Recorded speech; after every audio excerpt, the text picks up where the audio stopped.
They all had to lean on the door, it must not have been open for ages. The hinges gave a rusty groan of protest, the bottom of the door scraped what felt like a ton of junk, and slowly they forced an opening big enough to worm through. A streetlight glowed 100 yards away, but its feeble light was enough to show them the horror they had fallen into. "Wendy! Is that you?" Dipper wailed. "Me? I'm okay, dude, but you and Mabel." Dipper gawked at Mabel, who was standing with her hands clasping her cheeks and her eyes wide with horror. She had changed just like Wendy. Gasping for air, Dipper looked down at himself. But I look the same. I mean, I haven't changed the way you two." Mabel finally found her voice. "Dipper.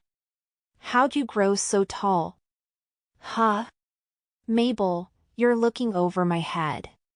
Here are my eyes."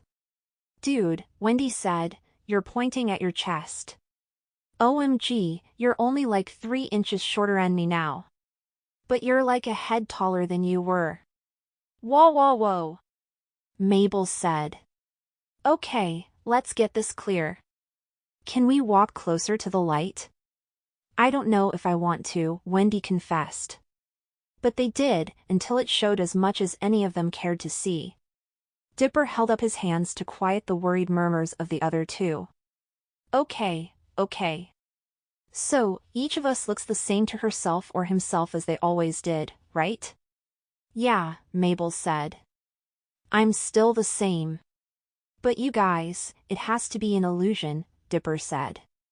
"Look, let's each describe the others. I'll go first." "Mabel, you're the one who's taller. You're all sort of stretched out. And your head is only half the size it should be. Open your mouth. You've still got your braces, but now they're like little machines almost, with silver wires connecting them. Your sweater's still the shooting star, but it has, I don't know, texture now. And why is it so lumpy?" "Grappling hook," Mabel said. "It feels so heavy now. And it doesn't just sort of disappear inside my sweater anymore." "What's up with that?" "Girl, my axe is giving me problems, too," Wendy said. "Usually it just, tucks into the sheath on my back, under my hair, and I can't even feel it until I reach for it. Now it's like solid back there." "Dipper, am I like, a monster?" "Oh, no, Wendy," Dipper said. You're beautiful. You still have your long red hair that reaches down to your knees, you still have your freckles, and you haven't stretched as much as Mabel, but you look a little taller. Your legs have, I don't know, more shape to them, and you have bigger you have a bigger bust," Mabel said. "A real figure." "Oh, man, I wish." "Okay, Dipper, you nailed it, dude. You're like, I don't know how to say it, rounder. Not fat, kinda skinny in fact, but your head's smaller too. Your clothes are the same, but you're right, there's a texture to them now. And I can see pockets in your vest with bulges in them." "Wendy," Dipper said, holding up his hand, how many fingers do I have?" "5, man." "Hey, so has Mabel." "So do you." "No way." "Hey," Mabel said, "here comes somebody." "Let's step back into the shadows," Dipper cautioned. From where they stood concealed, they saw a motorbike, a little one, though, and heard it blatting its way down the street. When it went past, they saw that the rider was, like them. More rounded. His arms had 2 distinct parts and weren't noodly at all. He stopped for a couple of moments at a stop sign and bent over to do something to one of his boots, so they got a good look. When the little bike had growled off, Dipper said, "I think we're in some weird other dimension, guys. Either we've changed to look like the people here, or else there's some kind of illusion spell on us so that others see us that way." They trudged back to the warehouse. The sky was starting to lighten. "We must have moved in time, too," Mabel said. "It wasn't even midnight when the ghost showed up." "I'm afraid we could be anywhere or anywhen," Dipper said. "And we don't even have a tape measure." Am I missing something here?" Dipper sighed. Long story, Wendy. Ask me about it later. They could tell now that the sun was rising off behind a range of hills. In the pre-dawn light, they saw that the warehouse looked abandoned. They had shoved the door open against a collection of accumulated mud, leaves, and a clutter of fast food wrappers. Dipper squinted upward. What's that written on the front? He asked, pointing up above the tall sliding doors, which were chained shut with heavy, rusty links. Hard to read, it's so faded, Wendy replied. M.C. Capital G. U. McGucket! Mabel exclaimed. I knew it, I knew it, I knew it. Chill, Wendy said. It's McGusset's. McGusset! Mabel said. I knew it all along.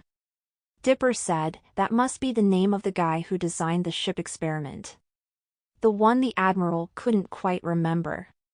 So, what do we do? Dipper turned to Mabel. I guess first we ought to go back inside and try to get a little rest. Then after daylight, we have to see if we can find any place to get information. Man, I wish I had the journals here. Or at least the slip of paper with my incantation notes. They got back inside, the darkness was still heavy there, and forced the door as far closed as they could. Dipper took out his cell phone and used its flashlight function, but the gloom swallowed the glow. They went back into the place, the back walls seemed to have offices or something. None of the doors were locked, and at last they found a light switch. It didn't work. Electricity's off, I'm sure, Dipper said. But there was a desk and a chair and file cabinets. Mabel rummaged and came up with a flashlight, and it worked. They took turns shining the light on each other. You look weird, Dip, Mabel said, shining the light above his head. But not weird in a monstery way. Now that I'm getting used to you, you actually look okay. You look kinda hot, Wendy teased. In a weird way, like Mabel says. Dipper groaned. She would say that when I've been transformed into some other dimension creature. But it gave him an idea. He took out his camera and with its built-in flash he took photos of both Wendy and Mabel.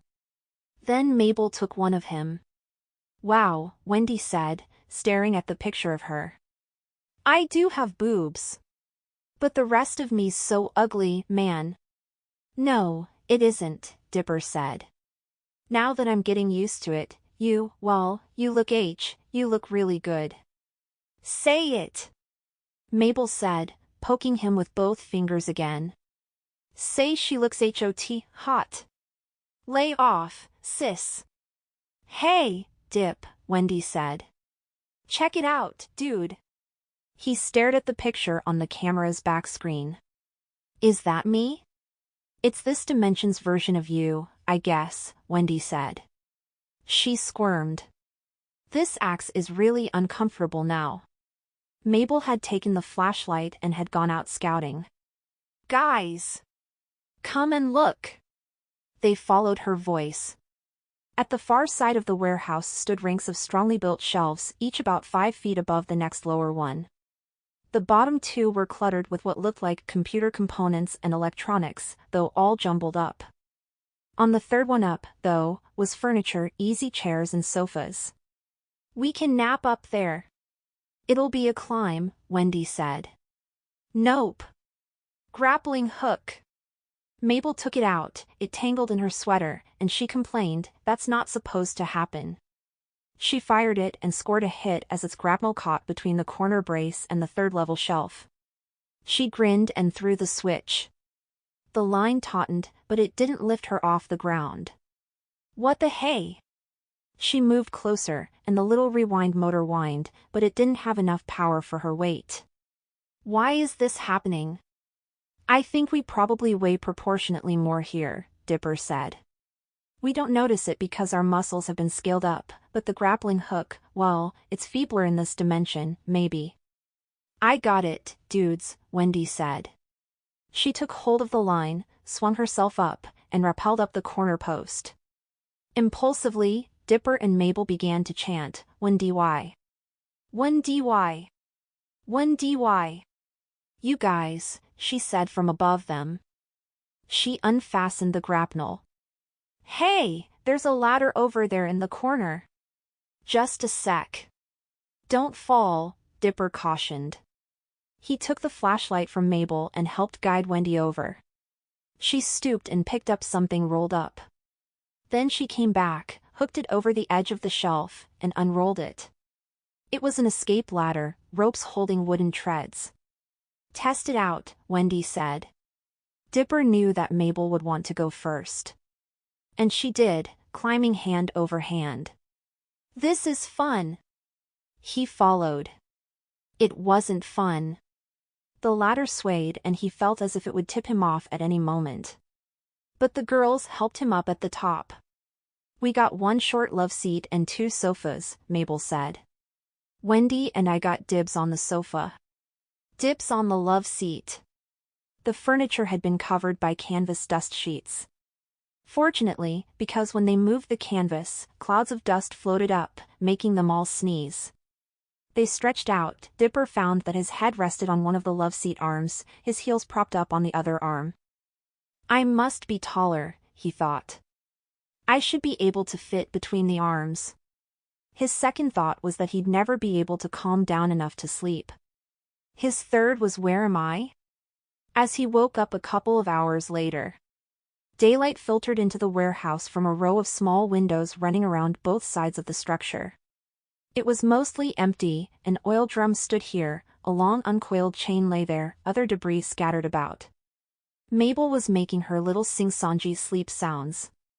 Wendy lay on her side, her axe on the shelf right beside the sofa. Dipper quietly got up and climbed down. It might be worthwhile taking a look outside now that it was light enough to see. He pushed the door open again, easier now that they had bulldozed the dirt and trash partway out of the path. He stepped outside and stopped in his tracks. A guy, one of the strange-looking denizens of this dimension, stood in the parking lot in front of the abandoned warehouse. He might have been 20 years old or 30, or, for all Dipper knew, 40. These strange-looking people were hard to read. Behind him was a parked car, Dipper supposed, a battered old white van of some kind, no make or model that he could identify. But the guy, tall and sort of dumpy-looking with brown hair, was taking photos of the warehouse, and he was muttering to himself, oh boy, oh boy, oh boy. I found it. Well, at least they speak English. Hi, Dipper said. Oh, I'm not doing anything wrong, the guy said, hurriedly turning around. This is the place. This is what inspired McGuckets, oh, man. You too? Seriously good costume, dude. I got to take a picture of you. Okay? Sure, dude, knock yourself out. He stood in front of the big chained door while the guy took about 6 photos. Man, I wish I was in cosplay mode. I'm Seuss, you know. You're Seuss? From Gravity Falls? Well, when I'm in costume, Dipper. Oh, man, McGucket's real lab and I run into Dipper Pines. From the doorway came Wendy's voice, Dipper? What's up? Squealed the photographer. Wendy Corduroy. OMG, you guys are great. You have to enter the contest. Ya got a Mabel? Here, Mabel said, coming out the door behind Wendy. What's going on? Mabel, Wendy, this guy says he's Seuss, Dipper said. Oh, man, you stay in character. 'Scuse me while I have a nerdgasm. Pictures. All of you pose together. Oh, man, if you just had an axe and the grappling hook. Just a sec, Mabel said. She ran back inside the warehouse, and when she came back she carried both.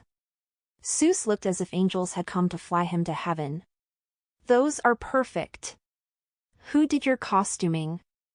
Who did Wendy's hair and Mabel's braces? Oh, man.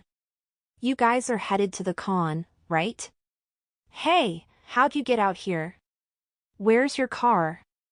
Our car? Wendy asked. Dipper thought fast.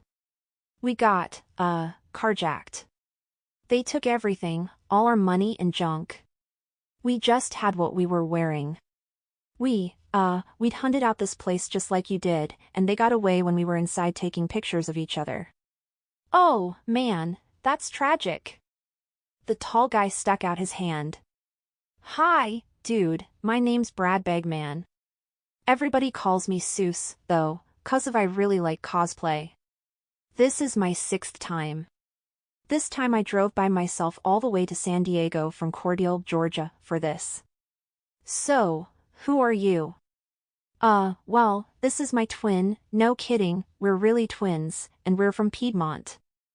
I'm, well, my sister first. Her name is Emma, Mabel said promptly. Emma Palm. My bro's Diggory Palm. She ignored Dipper's furious glare. And this is our friend Willow Cambrick. Buet like you, we prefer to be called Dipper, Mabel, and Wendy, Dipper hurriedly added. And y'all are from Piedmont? Like Al? Piedmont, California? Piedmont, Oregon, Dipper said. Quite a coincidence. Little, small town.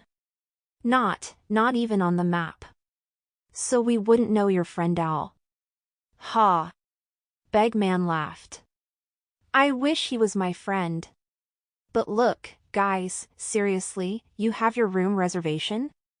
Your memberships? They took everything, Mabel said, sounding desolated. Guys, ride in with me. I have a few connections. I'll find some way to fix it up, see what I can do. Hey, I was gonna stop and grab some breakfast. You guys hungry? Hungry. Mabel chanted. Season 1, Episode 6, Chortle Brad, to the complete mystification of Dipper. Okay, guys, you're coming with me, climb aboard. Van's a mess, and it's probably a little smelly, took me 4 days to drive out here.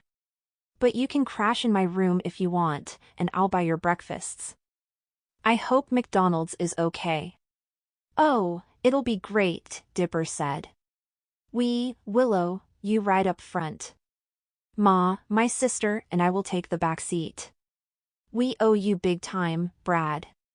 Oh, man, think nothing of it. We gotta stick together, right? He paused and then almost shyly added, Hey, my Seuss costume isn't near as good as yours, but you think we might team up? I've already paid my entrance fee for the FringeCon masquerade tonight, and it's good for up to 4 in a group. First prize is $1,000, and I think with you 3 we have a real shot. Wendy spoke up, Sure, man. We could use some walking around money. Oh, man, you absolutely nail her voice. Do me a favor? Punch the top of the van and yell Bradford. Sure, dude, whatever. And they rolled out of the parking lot to the rhythmic punching and the chant, and Brad Seuss Bagman had yet another nerdgasm.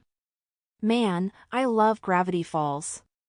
In the back seat, Mabel looked at Dipper and mouthed, What's McDonald's? And Dipper could only shrug. Wendy came up with the idea. Around 10 in the morning they arrived at the biggest building Dipper had ever seen, and because of its strange solidity, it loomed even larger. That was an unnerving thing about this world, things seemed heavier, denser somehow. And more detailed. You could see individual leaves on trees from a great distance. Even little things, flies weren't just small black bodies with sketchy wings, but intricate organisms, the membranes of the wings prismatic, the segmented abdomen furred with the finest hairs imaginable. On the other hand, Dipper had a feeling that if Quentin Tremblay had ridden his horse backward over a cliff in this world, he would have found a sudden splashy death instead of founding Gravity Falls Valley. From the minute they walked toward the building, they attracted attention. 3 times in less than 20 feet people stopped them and begged them to have their pictures taken with them. 4th time, Wendy said, Sure, dude. $2 for each person posing. Before they even got to the building they'd made $52. Grunkle Stan would be proud of you, Dipper told Wendy. Brad Bagman went inside and was gone for half an hour, or $44 more. We don't need to enter the contest, Mabel said. We're like the darlings of the paparazzi. Or is that a kind of pizza? Brad showed up with a serious-looking guy named Graham, his dark hair cut short, his eyes blue behind horn-rimmed glasses. "Oh, man," he said when he caught sight of them. "Yeah, we can take care of this. Tell you what, I'll get you 3 temp passes for today, and when things get less crazy we'll track down their registrations." "Good job, dude," Brad said. "High five." Graham laughed but made no move until Brad said in a fairly good imitation of Sousa's voice, "Come on, dude, don't leave me hangin'." They slapped palms and after getting name badges on lanyards, they all read temp with their made-up names scrawled underneath with permanent markers, except Dipper wouldn't stand for Diggory and instead got the inscription Dipper Palm. Brad had the full package, name tag with his right name on it, a canvas bag full of convention swag, the whole bit. "Okay," he said. "I got the con app on my phone, so we can take a look at the schedule. Guys, as long as we're inside, no charging for the pictures, okay? It's kind of a rule." "You got it, man," Wendy said. "Hey, can we pay you back for breakfast?" Brad actually blushed. "Nah, that was on me. Look, I work in IT and moonlight as a sound engineer and sometimes a keyboardist. I save my money all year and schedule my 2 weeks vacation just for this trip. Happiest times of my life are when I'm roaming around here in costume as Seuss. You guys are just making it happier. Anyways, it was just fast food. We're gonna chip in some for gas anyhow," Wendy said. "It's incredibly expensive here." She counted out $50, all but 20 in singles. "Here you go, Brad. For being our knight in a white Charger van." "That's awful nice of you," Brad said. "Hey, when you get costumed up, you gotta pose in all the pictures with us," Dipper told him. Brad looked away. "All the times I've come here," he said softly, "I've met people I liked. But I never really made a friend here before today." "You have now," Mabel said, giving him a playful sock on the arm. Before they had been in the convention hall for more than an hour, Dipper pulled Wendy and Mabel aside. "Guys," he said, "have you figured it out yet? You know what we are?" "Messed up," Wendy said. "I'm almost used to the weird people strolling around here, then I remember I am one." They were in a niche, and though a crowd shuffled past towards some big panel or other, no one was looking at them. Lowering his voice, he said, "In this world we're cartoon characters. There's a table of books down the hall here about half a mile, and one of the books is all about the art of gravity falls. We're all on the cover, sittin' in the bonfire clearing, posing with Grunkle Stan, and though it's a drawing, it looks like us. The real us." "Whoa," Mabel said. "Heavy." Wendy's brow wrinkled in thought. "Yeah, and the things Brad says about seasons and episodes, he's talking about stuff that really happened to us, man. But how does a TV cartoon show know that? Are our lives really patterned on something that's on TV for kids in this world?" Mabel said pensively, "That is either profound philosophy or completely nuts." "Grunkle Ford would know," Dipper said. "He'd say, I dunno, something like there are many universes and billions of worlds in each, and the ones that are closest sort of reflect the nearest ones, I don't know. But we're real, and this is real, too. And I have the feeling that the ghost brought us here for a reason." "What is it?" Mabel asked. "I just don't know."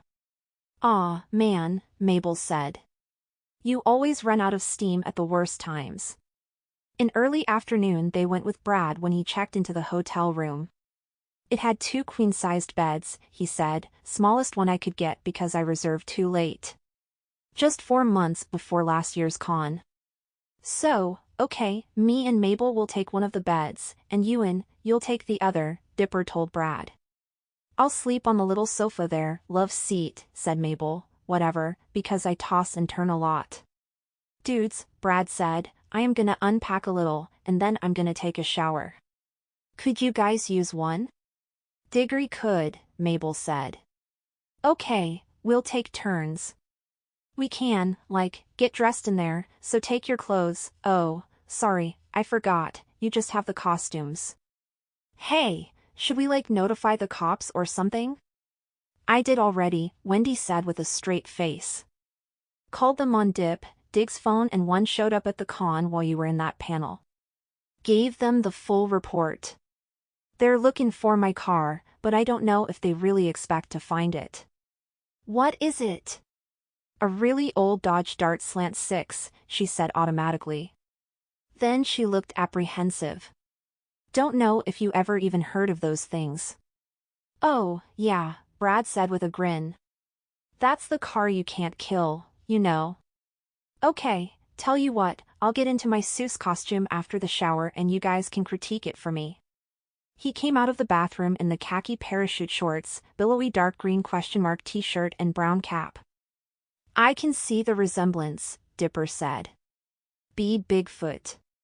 They all laughed when he immediately struck an almost walk-like an Egyptian pose, head swiveled and eyes popping in a vacant expression. You got it. Mabel chortled. Okay, we're gonna turn you into the ideal Seuss. After they had all showered, they huddled in a council about the masquerade. Each contestant has 2 minutes to show off, Brad explained.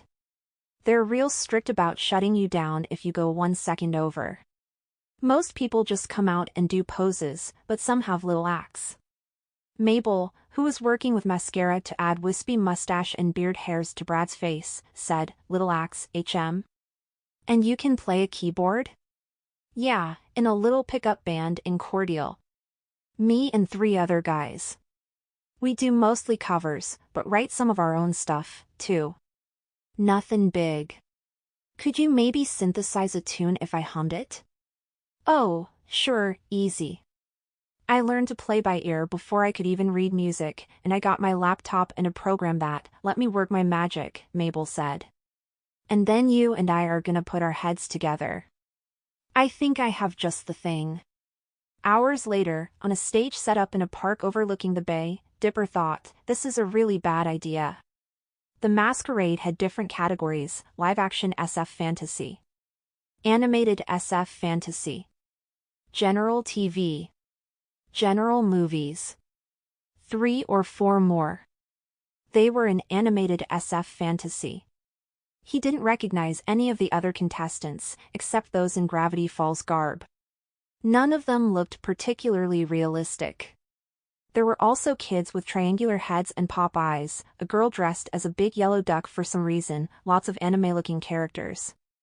Some of the costumes were very good. Because Brad had registered for the masquerade a year before, they drew a high number. Their act would be number 12 out of a total of 70. Just before their turn, 2 teens, one dressed in a black suit and the other in a brown business suit, had gone on stage to do a brief skit. Dipper gathered one was Sherlock Holmes, the other Dr. Watson. Funny how both universes shared some things, skipped others. Sherlock Holmes was a fictional character in both. Dodge darts were real cars in both. We're on, Mabel said. Come on, guys, just like we rehearsed. They bounded on stage, and in the audience flashguns popped. All right, somebody yelled. Gravity Falls. Mabel grabbed the microphone as Brad quickly set up the laptop, cued it, and plugged into the sound system. How are you, San Diego? Mabel yelled into the mic, ready to rock. An ear-shattering yes. First, I gotta say that last guy is Sherlock Holmes. Please, he didn't even have a mustache. That got a big laugh for some reason Dipper couldn't quite figure out. The lyrics of the song were on the laptop screen, and Brad gave them a thumbs up. Okay, Mabel yelled again as the laugh died down. I'm Mabel, that's Seuss, this is Dipper, and that's Wendy Corduroy. And together we are Love Patrol Beta. Dipper grumbled, I still never agreed to that name. And we're gonna sing the newest hit from Endra, at the con. Seuss. Brad hit a key, and the music began to pulse. Mabel took the lead. Hey, Dad, I'm texting from Diego. I know, you said no, you can't go, but Dad, here I am with my game on, going to a party at the world's greatest con. The audience cheered and began to clap along. Brad, Wendy, and Dipper joined in as backup on the chorus, Comic-Con, the world's greatest party. Guys are looking hunky, gal's a little tardy. Who knows, we may meet a special someone. Need a hero? Why not just become one? Put your cape on and your tight spandex pants, join in, 'cause everybody's gonna dance. Let the music go rockin' on and on and on, hey, hey, having fun here at the con. The crowd went completely wild. They wrapped up the song and came in at 1 minute and 42 seconds, so to fill up the time, Mabel passed the mic around. In his pretty good Seuss voice, Brad said, "My wisdom is both a blessing," the audience yelled, "and a curse." Wendy took the mic 'cause I'm a flippin' corduroy. Go, girl, go.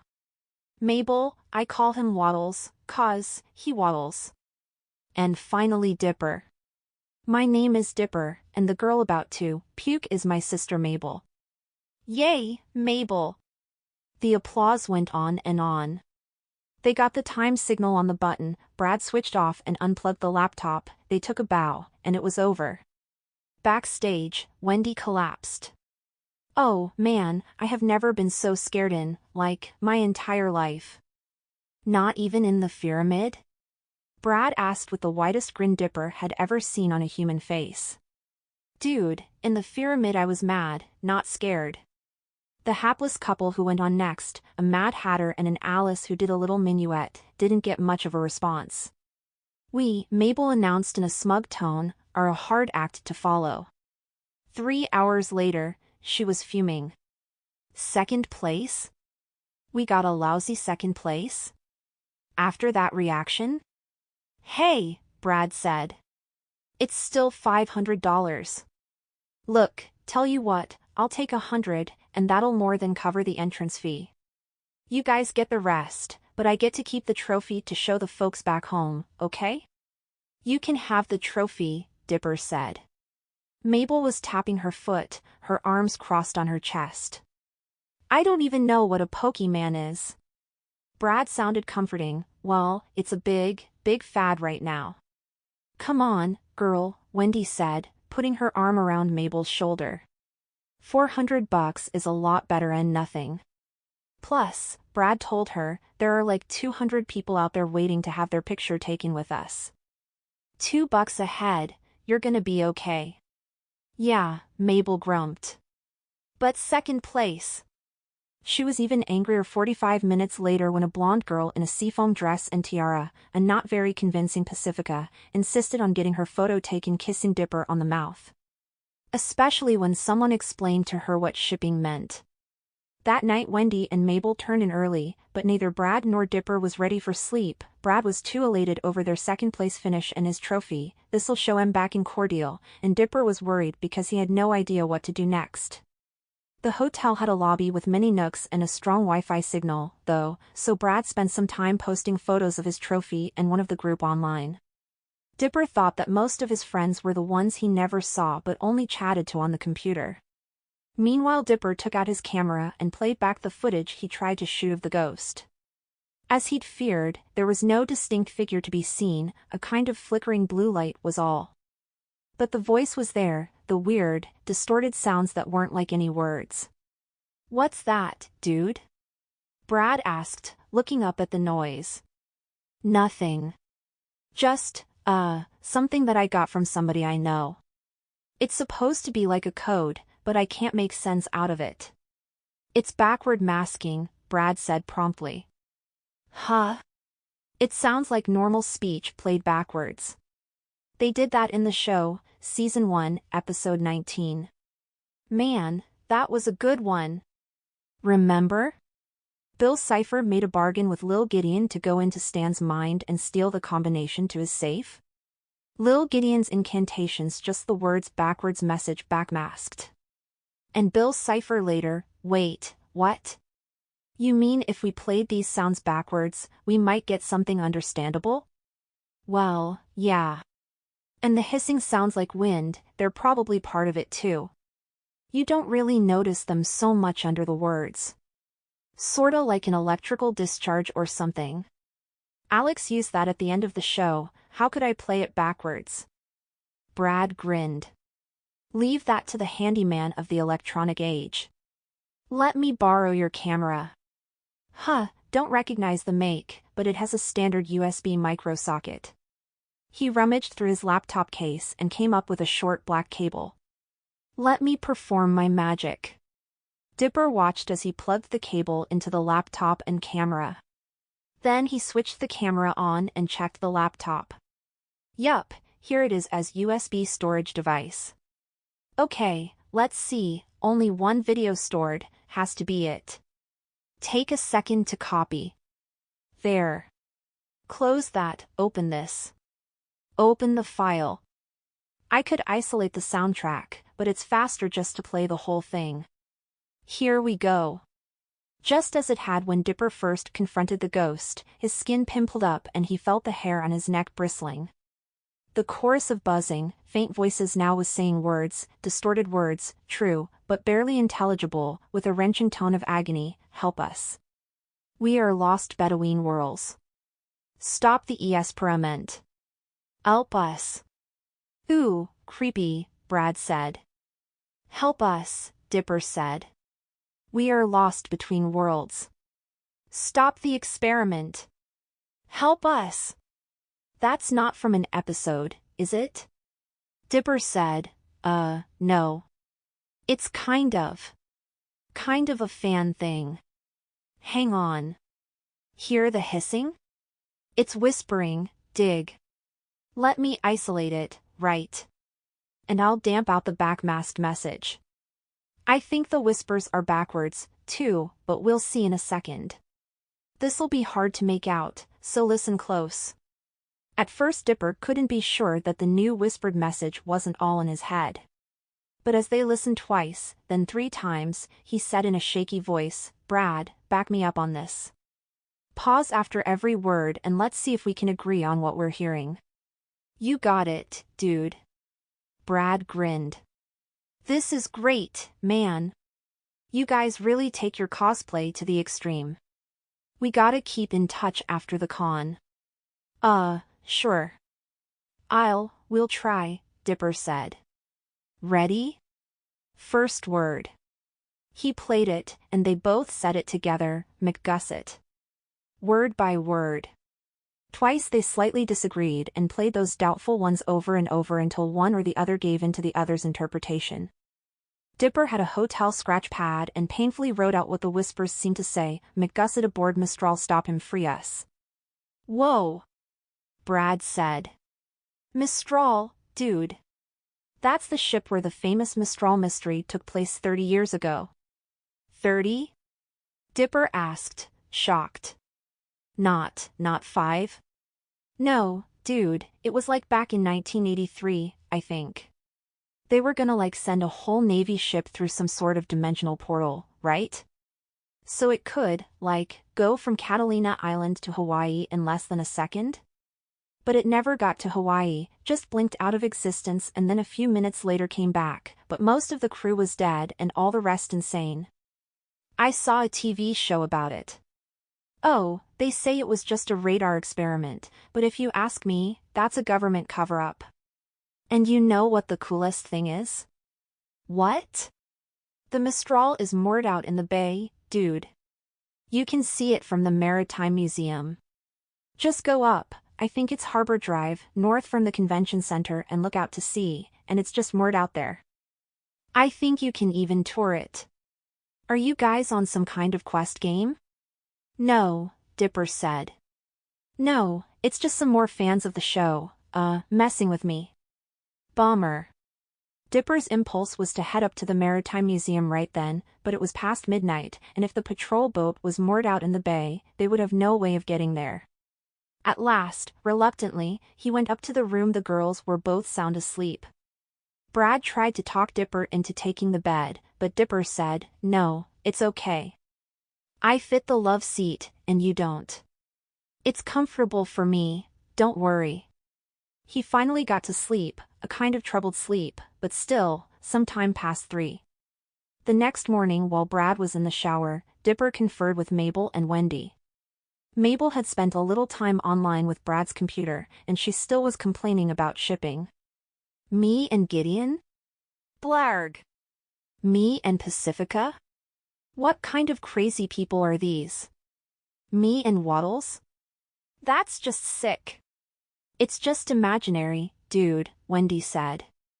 Hey, it shows you how popular you are in this world. And it's kinda creative, you have to admit. So if people want to dream about strange stuff like that, what harm are they doing, you and Seuss, Mabel said. Wendy's face hardened. I'll kill 'em all, she said, sounding like she meant it. Aw, man, Mabel moaned. Me and Dipper. Dipper said, okay, disgusting, but pay attention. We have to get away and out to that ship as soon as possible. I'll handle it, Wendy said. She reached over and closed the lid of the laptop. Focus, Mabel. Okay, Mabel said. But now I'm sorta scared about what all those people are gonna do with the pictures they took of us. Wendy told them her plan, and when Brad came out of the shower, she said, Hey, man, the cops think they have my car. We're gonna go in to ID it and maybe get our stuff out if it's still in the trunk. I'll drive you. No sweat, dude, the cops are sending a cruiser. Tell you what, you go on over to the con, I know you have panels you want to see, and we'll try to get together later. We'll be moving out of your room, so, thanks for everything, and have a great rest of the con, man. I've already had that, Brad said. God, I love you guys. In a nice way, I hope you mean, Mabel grumped. So they left the hotel and hiked over past the convention center and then turned north. Wow, Dipper said, looking at a gigantic vessel. That's an aircraft carrier. Past that, and further north, and they saw other vessels moored in berths, a couple of tall sailing ships, a submarine, and then, out a little way from shore, that's the ship in the picture, Dipper said. The Mistral. What's that mean? Mabel asked. It sounds like it was on trial for murder, but the trial jury broke down or something. Not Mistral, Dipper said. Mistral. It's French. It's the name of a wind, like the Santa Ana wind in California. See, Mabel? Wendy said teasingly. Dipper's one smart guy. That's why I love your brother. I hope you two are very happy together, Mabel said. Battles. Huh. Come on, Dipper said, hoping his hot face hadn't turned beet red. Brad told me you can get a tour of the Mistral. They found the ticket booth. The woman at the cash register said the fee was $25 each, non-refundable, and that there were only 2 tours a day. The next was at 10, about an hour away. The tour was only of the upper deck, no one was allowed to go through the ship. They all said they understood, and they bought their tickets. Wendy was handling their cash. The lady said, Now, don't lose those, even after you go out. The boat pilot will have to collect them again to make sure we get all the tourists safe back to shore. They found a place to get a kind of breakfast, rolls and juice, and coffee for Wendy, and waited on a bench near the place where the tour folks would ferry them out to the Mistral. The ticket seller had given them a brochure, and Dipper studied it. HM Mystery Vessel Mistral. Fact or fantasy?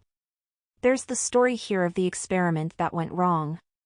But it says that the experimental device was really a high-powered radar unit that malfunctioned. Brad says a lot of conspiracy theorists are convinced that's a cover story. And the ghost dude told you McGusset is actually on this ship? Wendy asked. That's what the recorded whispers sound like they're saying. But it's hard to tell for sure. Okay, Mabel said, we gotta figure out some way of getting down into the ship. I'll take my grappling hook, nah, Wendy said. I think this calls more for trickery than brute force. And I think I may have come up with a way of covering it. Notice how the waiting area is filling up? It was clear that a good many of the 30 or 40 people waiting for the tour were from the convention. Some were even in costumes. Wendy zeroed in on 2 tall, skinny guys who were wearing t-shirts with the words Gravity Falls on them in big block letters, like the ones on the souvenir postcards in the Mystery Shack gift shop. Those 2 guys keep, checking us out. I'm gonna talk to those dudes. You guys wave back when I wave at you. She ambled over and both of the guys checked out her appearance, then started to talk to her in a very animated way. I hate them already, Dipper muttered. Dip and D, Mabel said with an annoying giggle. SSH. Wendy pointed and waved, both kids smiled, Dipper really forcing it, and returned the gesture. The two boys seemed to agree to something, then Wendy sauntered back to the bench. I got it arranged so we can stay aboard. How? Dipper asked. Once we get out on the ship, I'm gonna pass our 3 tickets and $100 to Creighton, there, the one with the scruffy little chin beard. He thinks we're doing something called a LARP. He's gonna wait until the pilot guy gets real busy talking the tickets as everyone returns and slip his buddy Wayman's, and our tickets to him all at once. That way the ticket count comes out okay, and we can hang back and try to find a way, what is it, below decks? Down to where we're not supposed to be, anyway. Wendy, Dipper said, you worked for Grunkle Stan too long. Nah, she said. Just native talent, dude. Stan never did find out that I spent some time up on the roof when I was supposedly workin'. And I mean like every day. Dipper mimed zipping his lip. She grinned and did the same thing. And then all they had to do was the hardest part, waiting.